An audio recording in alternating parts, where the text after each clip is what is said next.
Hello doctor, 3 দিন ধরে মাথা ব্যথা করতেছে, কোনো ওষুধে কাজ হচ্ছে না, কি করব বলেন তো? আপনি এক কাজ করেন, বউকে কিছুদিনের জন্য বাপের বাড়ি পাঠাই দেন, দেখবেন ঠিক হয়ে গেছে। বেলনের বাড়ি খেলে তোর ডাক্তারও ঠিক হয়ে যাবে, তোর মাথা ব্যথাও ঠিক হয়ে যাবে।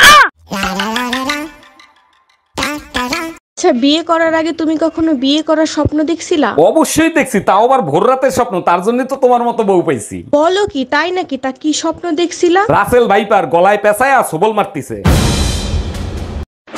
এই যে ভাইজান, আপনি ফকিরে টাকা দিবেন না, ভালো কথা, মারতেছেন কেন? শালা সবার কাছ থেকে 5 টাকা নেয় আর বলে জান্নাত পাবেন। ঠিকই তো বলছে, দান করলে সবাই জান্নাত পাবে। আমার বউ কি সরকারি গোডাউনের মাল যে সবাই পাবে? মানে কি বুঝলাম না। আরে আমার বোন নাম জান্নাত।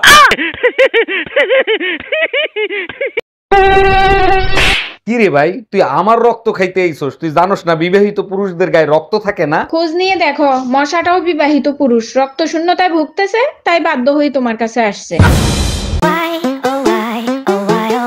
এই কই তুমি, শিগগির এদিকে আসো। এই কি হইছে? কি দেখে ভয় পাইছো? সন্ধ্যার সময় ছাদে উঠে দেখি আমাদের ছাদে একটা পেতনি। পেতনি কি তুমি পানির ট্যাঙ্কির ওখানে দেখছো? তার মানে তুমি জানতো এখানে পেতনি আছে? ওখানে পেতনি ছিল না, আয়না রাখা ছিল, গাধা একটা। আপু, আপনার পারফিউমের গন্ধটা না অনেক মিষ্টি, কোত্থেকে কিনছেন? এখন মেয়েদের পারফিউমও আপনারা ব্যবহার করবেন? আরে না, আমার বউর জন্য একটা কিনতাম। ভুলেও এই কাজ করবেন না। কেন?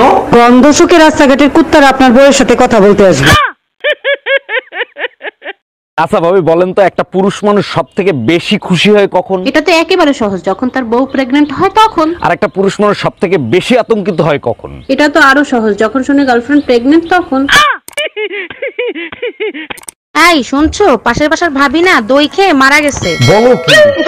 ওর স্বামী তো ঘরেই আছে, তাই না? হ্যাঁ, ঘরেই আছে। তুমি 2 মিনিট দাঁড়াও, আমি এক্ষুনি আসতেছি। মানে কি, ওর স্বামীর কাছে কি দরকার? আর যাই জিজ্ঞেস করি দই আরো আছে কিনা। যাও নিয়ে আসো, তোমারই খাওয়াবো।